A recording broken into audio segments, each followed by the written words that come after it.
So before I start, I want to ask my friend, his teacher,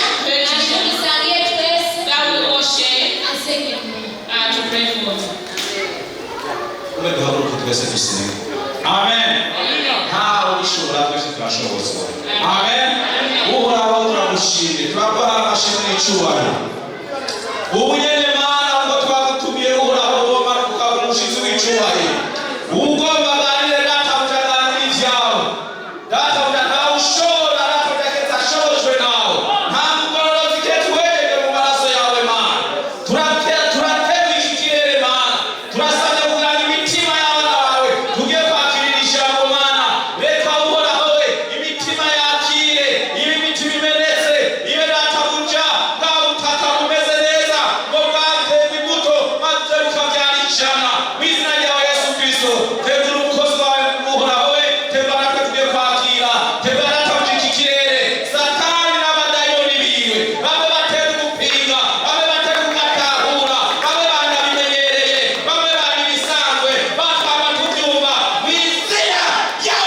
We want to read Proverbs 6.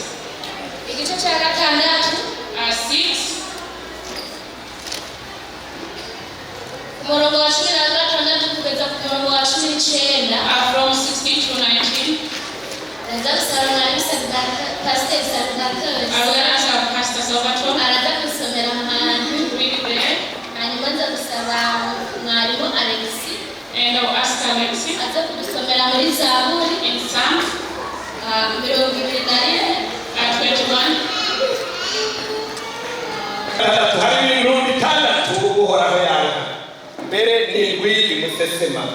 Amaso y'ubwibone n'ururimi rw'ibinyoma n'amaboko azisha amasareramba n'umutima ugera imigabo mibi n'ibirenge byihutira kwirukira ikibi n'icyabona cy'ibinyoma kivuga iby'ubuhungi n'ubyura ibitongano mu bavukana.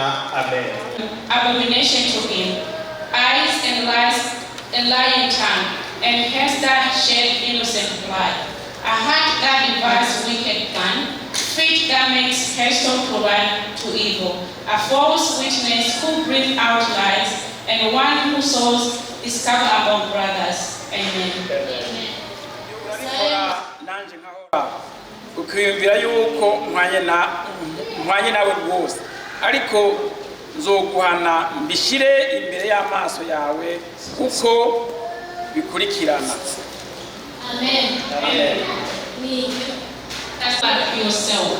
But now I rebuke you and lay the charge before you. Amen. Amen. Hallelujah. Hallelujah. We read the word of God. When they're looking somebody, they're looking that person and look that person down. And they look at it as how they want.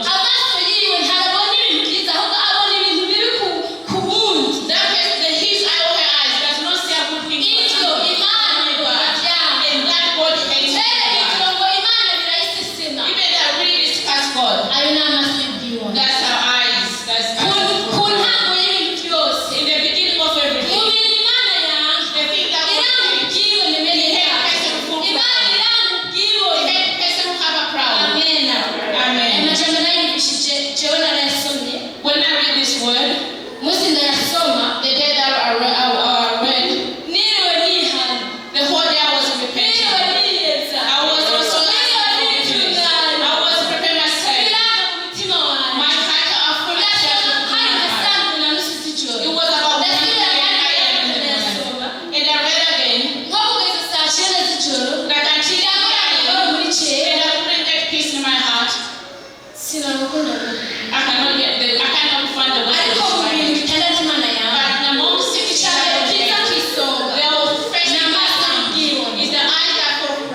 kubesha. God hates lies. Nta nuko ibwanga gusa ahubwo buranayisisima. He doesn't only hate but he disgusts him. Amen. Amen. Ikindi cya gatatu. The third thing, I won't take long. Amaboko abwisha amaraso ya miranda. That's the hands that bleed the blood. Iki kintu cyarangoye. This thing, it was very hard for me. Ariko Imana kuko ari nziza. But because it's full of Imana mercy, idukunda. and because Imana He atari loves us, ubushobozi. and because He's the only one who Hariho can abantu overcome bapfa sin. bazira akarengane. There's some people who die innocent, Hariho abantu bafata icyo bazize. and they die without having. The people who die, Amaraso rero abisha amaraso ya amaboko abisha amaraso ya miranda. the hands that bleed the blood of Ayo Imana yanka. those hands God hates. Kandi ibyo bisesema Imana. And that discuss God. Yaragaragaje kwiyumvira. I took time and think. Nuko gusa muri twebwe atabarimo. It's just because among us no one is there. Ariko dufatiye nk'akarorero nko ku bantu bakuramo inda. But let's take an example for people who do abomination. Uriya mwana si umweranaga yemye. That person is not innocent. Ibyo Imana irabyaha. God hates it. Sinzi ntawe nabonye yabikoze. I haven't seen one who has Ariko done icyo it. Imana yashyize ku mutima wacu kubwira ijambo. But that's what God has put in my heart according to this word. Ntabwo novuga ngo harimo abantu babicana. I can't say that there's people who kill each other. Ariko ku babikora But to those who do it, Imana irabyaha. God hates it. Kandi biranayisesema. And even discuss Icya it. kane kivuga ngo The fourth thing say, n'umutima ugera imigabo mibi. I have that device wicked plan. Haleluya. Hallelujah. Tugera imigabo myinshi mu mitima yacu. We have very bad plans in our hearts. Twiyumvira ibintu byinshi And bitandukanye. we think many things different in our Dufite hearts. abagenzi. We have friends. Dufite inshuti. And we have Dufite abavandimwe. even families. Ariko niba muri wowe wigera imigabo mibi kuri mwene so. But if you plan evil to your Niba hari ikintu muri wowe wiyumvira ati wo kibi ikintu kibi si ukwicara gusa. if you think really bad thing towards your Kirashobora friend, kuba ari ikindi. it can even be any type of Umuntu agera umutima ugera imigabo mibi. a very bad wicked and a heart. God does hate it. Kandi Imana ntiwanka gusa. And God does not only hate it. Ahubwo uwo mutima usesema Imana. That heart disgusts Icyo God. ntigisesema kuhoraho. It becomes a discussion to God. Haleluya. Hallelujah. Icyo ni ikindi. That's another one. Icya gatanu kivuga icyabo na cy'ibinyoma. And the fifth one said the false witness out of liars. Ikinyoma kikaba. That somebody can make a lie. Wowe ukaba uzi yuko ari ikinyoma. And you know that person has created a lie. Mugabo kubera ari umugenzi wawe. But because it's your friend, Ukamushyigikira. and then you support that person. Kubera ari mama wawe. But because it's your mom, Ukamushyigikira mu and you kinyoma. support her. Kubera ari umugabo wawe. Because it's your husband, Umukunda. and you love him. Ego muri umwe. Yes, you are one. Ukamushyigikira mu And kinyoma. you support him through lies. Kubera ari mwarimu wawe. Because it's your teacher, Cyangwa ari pasiteri wawe. or even your pastor. Urabizi ko ari ikinyoma. You know it's a lie. Ariko urakimushyigikiye. But you do support through lies. Icyabo na cy'ibinyoma. A person who witnesses for lies, Imana iracaba. God does make. Kandi ntiracaba gusa. And he does Ahubwo not make it. iranayisesema. But it becomes discussion to him. Amen. Amen. Hanyuma kigeretseko kuri icyo. On top of that, Ku cyabo na cy'ibinyoma. to the witness, the person who witnessed lies, Kivuga n'iby'ubuhumyi. Urabaye icyabo na cy'ibinyoma. you become a person who witness lies, Yego ntugombye kunaka kwawe. and you don't want that person to hate you. Uramushyigikiye mu bubeshi bwiwe. And you support him to the lie, Ucibere wewe. and then you're gone, Ucigana kubivuga. and you're going to tell other people, Naka nuko bimeze. and you say this Ariko person zikora is this, ibinyoma ari ubeshi. and you know it's a Ariko lie, ucigana no kubyanaga. but then you want and also multiply the lies. Cyabo na cy'ibinyoma kivuga iby'ubuhumyi. They are lies that testify. Imana iracaba. God hates it, Kandi iranayishaka. and also that makes God happy. Haleluya. Hallelujah. Imana y'ijuru itugirire imbabazi. May God forgive. Imana y'ijuru itweze. May God also forgive. Imana y'ijuru itunganye. May God forgive us. Ibyo ni ibintu bitanu maze kuvuga. That's 15 Imana yanze. that which God hates, Kandi bisesema. and also become discussion to God. Ikintu kivuga ngo The 7 says, a person who brings issues through their friends or brothers. Amen. Amen. We all brothers and sisters. We all children of God. We go in one heaven. Our God is one. There's nothing that I know. You have done it. But all those you are doing it. And God stays silent. But God sees it. And He can also see the body. And you think God is. But God, when you pray in front of your eyes, He will punish you when you put everything. He will not look that you are guilty. When you have looked yourself and looked at other people on the side, you change your eyes. And you can't even say, you can't even visit the person. But you find there, you're going to talk about somebody. Or you are talking to somebody else. They don't even talk anymore. Because of you. Amen. You are bringing a problem. God hates it and discuss God. You can do that. Eyes with proud. And you walk in your shoes as don't touch them. Even the walk, you change your walking. It's okay, you can do it. And God will become silent. Your suit doesn't even touch you. It's okay, you can do that. God can see that. Allah after time.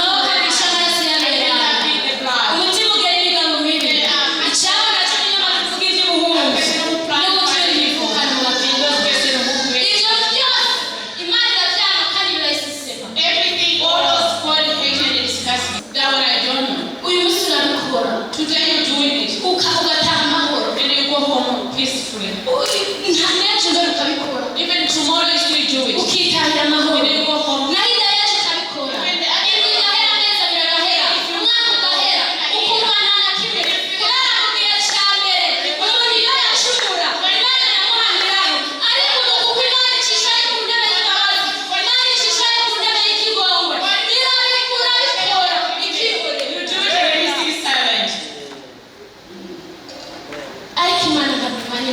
But God is not like us. You think God is like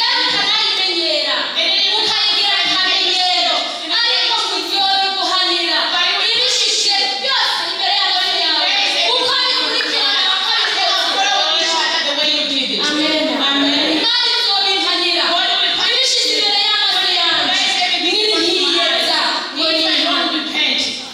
And ask for forgiveness. Hallelujah. Amen. Amen. Yesterday we learned the word of God to a person called Naaman. Naaman, he was like a person who was a very big man. You know when we talk about a strong person, we can't compare with anyone among us. But he was sick. And he was very strong. He had a very big power, but he was sick. He was sick. And then he received a message from God. He went to a servant called Elisha.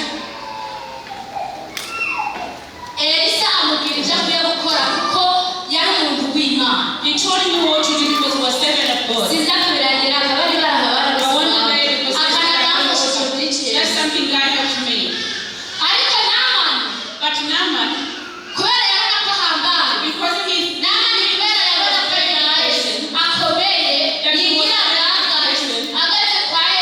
when he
it was becoming away. inshuro ya kabiri Second time, bwa bwibone buramuvamo the way he sees inshuro ya gatatu the third times, kwirata biramuvamo even to inshuro ya kane even kugeza ku nshuro y'indwi ibyaha bimeze ko n'abana mu mazi ameze nk'inkuru yakuwe akamaro ko kwihana the meaningful offering, ingaruka yo kwezwa the answer from twese twarihanye we all have sinned. twese nizera ko twihanye I believe you all sinned. All of you have abantu repented. twese turi ngaho twarihanye I believe we did we hari have ibintu repented. twahevye There's something we had ibyo ndabyemera murabyemeranya and nanjye do you believe with me that byinshi twarihanye so many things have left to them? mu by'ukuri twarihanye We did repent. ariko ikintu imana tugomba But what God wants from us ni ukwezwa is to wash ourselves again. imana tugomba gutunganywa He wants us to really receive the Holy Spirit. nta kindi kintu na kimwe imana kidusigaje There's no other thing that God wants. kuko imana yiyembabaza Because God is teaching us. itagomba kujewe ndimbuka He doesn't want you to itagomba be kujewe urimbuka He doesn't even want you. irindiriye ko wezwa He's waiting for you to irindiriye He's gutunganywa waiting for you to repent. hanyuma ivuze inzambaro kababo And until you then you're gonna receive Abejeje you hear the term. abejejwe twitaye So as you have repented, we can go home. amena Amen. ntubone ngo ngo haratevye Don't see anything that is ntawe uzi wrong. umusirisa We don't know the time or second. tugiye mu byanditswe When you go through the Bible, ijambo ry'imana rivuga ngo the word of God says, aho bazaba bavuga ati when they will be saying ni amahoro is a peace, nta nkomanzi there is no distraction. ahubwo ni nk'uguhona kuzobaza That's where ngo nk'ukwise distraction will come. As the woman who's in the labor, we see. ngo nk'ukwise biza ku mugore afise inda As the same way the contraction comes to the woman, aho tuzoba tuvuga ati ni amahoro where we say is a peace, nta kibazo dufise when there's no problem, ubukene twasize muri afurika we know we poor anymore. turagira uko dukeneye We drive our cars umuntu out. aragenda ku kazi akagaruka A person goes to work and comes amahoro ukabyara very peaceful. ntabwo mu mizigo dufite turiko We don't turamuka have anything on our heart or we know what we aho ni ukubona kuzoza That's where they, nk'uko ibise biza ku mugore afise inda as the same way as the woman got contractions. abagore turabyarane All our life, we know that we do give birth. hari abashaje kurusha abandi There's some people who are older than others, bakuze who are very old and not very old at any level. abo ndibaza baramenya nk'ubu ejo umugore ibiseko bizomufata For example, they know that this time tomorrow they will go in labor. dufate tomorrow They say that tomorrow umugore akitegura uyu munsi they can get ready today. atece ibise bizonza That tomorrow I'm gonna go into labor. niko bimeze Is it how it is? bose batunaguje imitwe Or everybody shaking their head. ati iyo tukaba twabimenye If you knew it, twomenya ukuntu tuza gufata we wouldn't know how we're gonna hold. kubera tuza gufata intebe urabyumva You don't know what I mean. Everybody knows what I mean. urabyumva All the woman knows. ngo guhora kuzoza ku bantu bakora ibyaha nk'uko ibise biza ku mugore afise inda There will be destroying on that day as the same kandi ngo way. niko n'umwana w'imana azoza mu gihe tutazi It's also the same way as mu gihe tutiteze the dead of mu knowledge. gihe tutamenya The time that we know even uko expect. niko tuzokubirwa ntitutiyeze That's how it will happen if we don't repent. nyasabye ntimurangare Please don't get distracted. nyasabye ntimusamare Don't get distracted. sindabarambira harashushe I'm not taking long. I know it's hot. hari n'abariko barakomplaininga ngo bisa ntabyo bazi Some people are complaining that cyane cyane nk'abagabo n'ababyeyi bakiri bato batarabyara especially women and other people. ariko ijambo ry'imana ritubwira But ngo the word of God tells us yesu azoza mu gihe tutazi God will yesu azoza mu gihe tutamenya nta mu gihe cyo gukubita urugohe that is it will be like a blood that break. yesu azobashitse Jesus will be here gutwara umugeni wiwe to take his bride yiyejeje who have repented, yitunganije who have become ready to go. ntimuzi ukuntu bakubita urugohe abagabo mutazirisa ntimuzi ukuntu bakubita urugohe Like a man who doesn't want to live, but doesn't know how to pray. like this She showed you.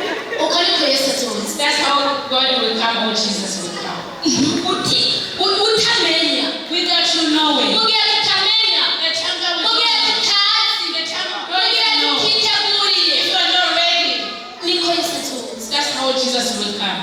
Amen. Amen. Icyari gikwiye bene data What it meant to do ni uko twokwiyeza is good if we repent tukitunganya and ask for forgiveness. kugira icyo gihe nicyashika So that when that time comes, Yesu akaza Jesus comes, asange twiteguye so we find us ready. asange turi maso He find us aware. asange tugaje He find us very iyo umukozi w'Imana umushyitsi yavuze ngo tugumye When the servant God said to hold, tugabe to be ready, ntibisobanura yuko tugenda hahandi yarahandi it doesn't mean that we go wiga where he was. yarahagaze ngaha I think he was standing uko there ushakira ngaha and hold it there. ntabwo ari byo bisobanura It's not what it meant. ahubwo bisobanura kwezwa But it meant to repent. twarihanye pe We did repent, ariko icyo dukeneye ni ukwiyeza but we need to receive the realm of kugira salvation. Yesu niyaza So that when Jesus comes, tuze twigire mu ijuru so we'll go to heaven.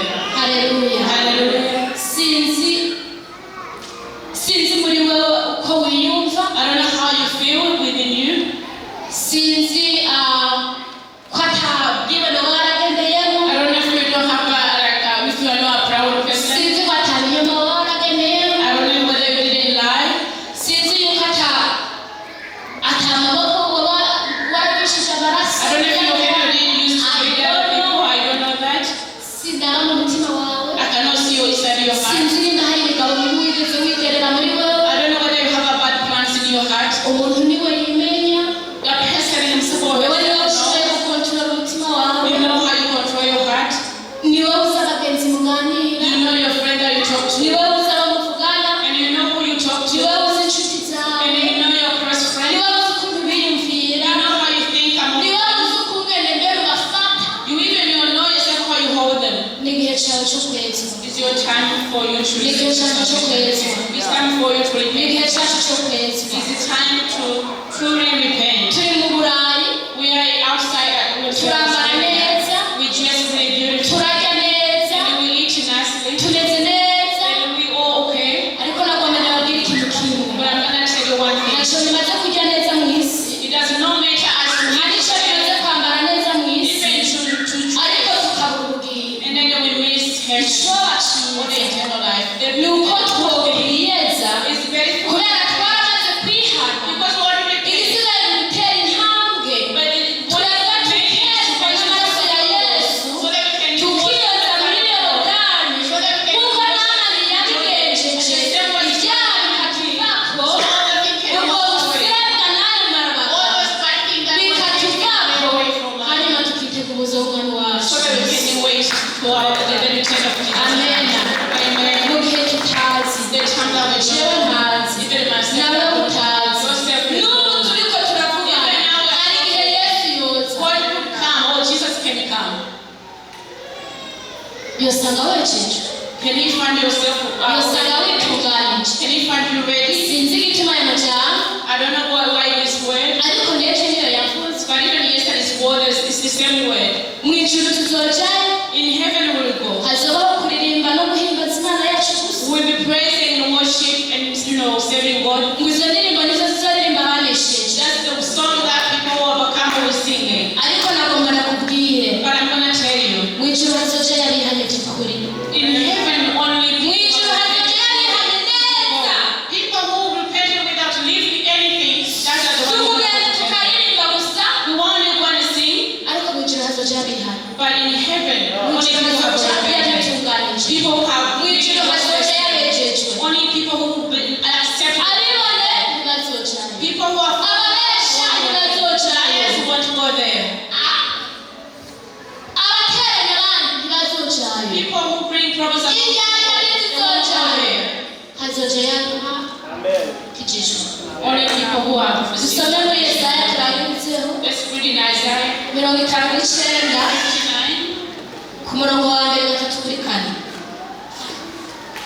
jewe ndarangije I'm finishing.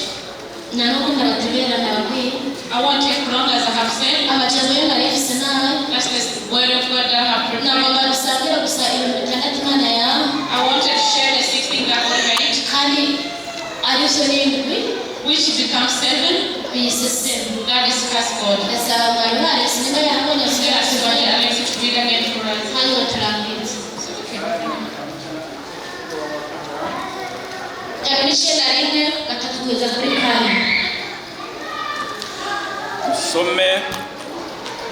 Some Yesaya 59 ku murongo wa mbere kugeza ku murongo wa 4. Ukuboko k'Uhoraho bikubaye bugufi ngo kunanirwe gukiza, nuko twikwiwe bikwapfuye ngo kunanirwe kumva. Ariko ibiganiro byanyu nivyo byabatandukanije n'Imana yanyu, kandi ibyaha byanyu nivyo byabakingiye mu nyonga hayo, bituma yana no kumva. Kuko amaboko yanyu yandujwe n'amaraso, n'intoke zanyu zandujwe n'ibigabitanyo, iminwa yanyu yama ivuga ibinyoma, n'ururimi rwanyu ruvugira ibibi mu ntamata. Ku murongo wa 4, nta witwarira ubundi mu buryo buroranye, nta n'uburana iby'ukuri, bizigira ibitagira ikimazi, kandi bakavuga ibinyoma, basama inda z'ukugira nabi, bakavyara ibigabitanyo. Amena. Only the sin. Icyaha nicyo gituma Imana itumva. The sin is the only thing that makes God not listen to us. Icyaha nicyo cyonyine gituma dutandukana n'ububasha bw'Imana. A sin is the only thing that separates us. Twasaba Imana ikabubwibona. When we Twasaba Imana yakebuza iza kumva, ikumva uri gutwi. and then He hear only. Kubera muri twebwe harimo mw'isasema, harimo mw'ibyo Imana yanga. Because within us there's something God hates. Ibyo byonyine, icyaha cyonyine nicyo gituma Imana itumva. It's what makes God not listen to Icyaha us. cyonyine nicyo gituma Imana It's what makes God, tuba kure y'ubwiza bwawe. which we become away from Ariko God. ngo nitwezwa But when we will tugatunganywa, and Imana yacu ni nyembabazi. our God is full of Ntabwo grace, izobifata twumva, it will make Him kuko listen. mu gutwi kwayo ntipfapfuye kureka kumva, Because His ear is not, kandi n'amaboko yayo si magufi ngo areke no gukiza. even His hand are not short. Ariko igituma Imana idakora ibyo, But the only thing God doesn't do it, only a sin. nitwezwa tukitunganya, When we repent, tuzobona ubwiza bw'Imana. we will see the hand of God. Haleluya.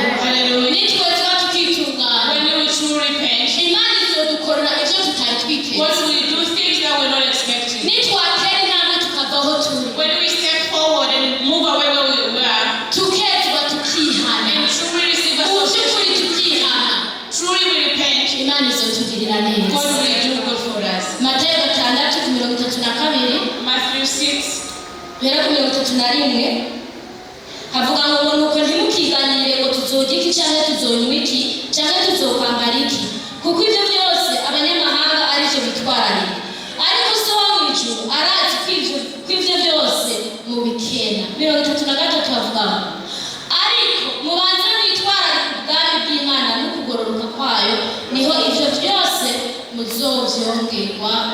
Amen. Amena. Amen. Sanga muri iki gihe kweli ku mufundi ku mutayeri When you go to a tailor, impuzu zike utwarayo they only a few clothes that you check there. nk'ibitenge 5, We will have 5 kitchens, amakanzu 3, 3 dresses, amapataro ugabanya, or ikirato cyiza kuri online, or like a beautiful shoes ijipo online, nziza kuri online. a beautiful skirt online, Asanga mbega nzoba nambaye gute, and they be thinking, what happened? nzoba mberewe gute, How I'm gonna look nta beautiful. muceri mfise, nta nyama mfise, I don't have a meat. firigo yanshiragara, My fridge is empty. abana banshiragatodiki. What am I gonna eat? Ibyo byose All those things. datarazi ko tubikena, God knows that we need them. kuko ngo abisi aribyo bitwararika Because cyane, that's what people on the we are looking for. ariko twebwe nk'abana b'Imana But as our children of God, twitwararike kugororoka, let's look for righteousness. twitwararike kubona Imana, Let's seek God. tugire ukwezwa muri twebwe. Let's have a salvation with us. Ibyo byose All of those things, Imana izobitwongera ku God will give us, will be added. Imana ibahe umugisha, May God bless you. Imana ibahezagire kubw'ijambo ryayo. May God bless you with the word. Jewe ndarangije I'm just concluded. icyo nagomba kurangirizako dufise ijuru rimwe, Is that because we have dufise one Imana heaven imwe, and one God? tuja ahantu hamwe, And we go in kandi one twarihanye, and you have repented. twese All twarihanye. of us have repented. Ariko aho turiko turaja ni But mw'ijuru, where we are heading is to head in heaven. mw'ijuru hazoja umuntu yihanye mu by'ukuri. In heaven, a person who truly repented is the person who Biramaramaje, will be ashamed birababaje, and very sad. biratinyishije, It's very scary. ukungene umuntu wa hariya muri Afurika Like a person now azodutanga kuja mw'ijuru, will be the first people to twebwe reach turi mu heaven. Burayi, As a person who ata reaches kintu that kimwe place, tuvuze, while we not reach ata kintu kimwe dukenye, we are not lack of anything. ugasanga tubayeho kugaranirwa inyuma And you y'umuntu, wonder who are behind the door. ahubwo dusome ku byo twakoze byose, And they will be reading things that we have done according to our lives. As the word have spoken, as the same way we have did it. icyo narinda kwifuriza, What I wish for you, icyo narinda gusaba, what I was asking you, niba hari muri ibyo bitandatu cyangwa indi Imana yawe, if you are among those 6 or 7, hari icyo wumva wokwiyezako, if you want to, hari icyo wumva wokwitunganya, or you want to, wewe ni Imana yawe, jewe sinakuzi mu mutima, Imana ibona byose, Imana ibona mu mutima, ungirire imbabazi, kwezi gutunganya, kazana guhaye kaze, niba wumva ugomba gusaba Imana imbabazi, ugomba kwitunganya no kwezwa, kuko nzi ko wihanye, wamaze kwihana, ariko kuko ijambo ry'Imana ritazira ubusa, mugore hariho icyo Imana yabonye mu mutima wawe, mugore Imana yarabonye ukwibona kukurimo, mugore Imana yarabonye ububeshi ugenderamo, mugore Imana yarabonye ibitongane kurimo, mugore Imana yarabonye ugutukanira mu ntamatama kukurimo, mugore Imana yarabonye kwidodora kukurimo, mugore Imana yarabonye gushyira hejuru kukurimo. all have seen your proudness. Kazina guhaye kaze. Welcome, I'm giving you a time. Please welcome. Twese bana b'Imana, Let's just give celebration. twese inshuti z'umusaraba, Let's get you. Let's. urashobora kubona turakora mugenzi wawe, ukabona nateye intambwe, And you see the nawe kugira ngo ibibaye bimuveko, nuko yemeye akaja kwiyuhagira muri Yorodani. in Jordan. Urashobora kwicara kwa Mungu ngaho, You may sit on the ukicara sand kuwa there. gatandatu ngaho, Even on kuwa Saturday, mbere waraho, Monday, kuwa kabiri waraho, kuwa gatatu waraho, kuwa Wednesday, kane, and Sunday. umugororotsi ku munsi acumura ibintu ngabonye. A person commits sin 7 times on one day. Hallelujah. Hallelujah. Umugororotsi ku munsi A person who is pure, acumura ibintu ngabonye. they sin 7 times. I don't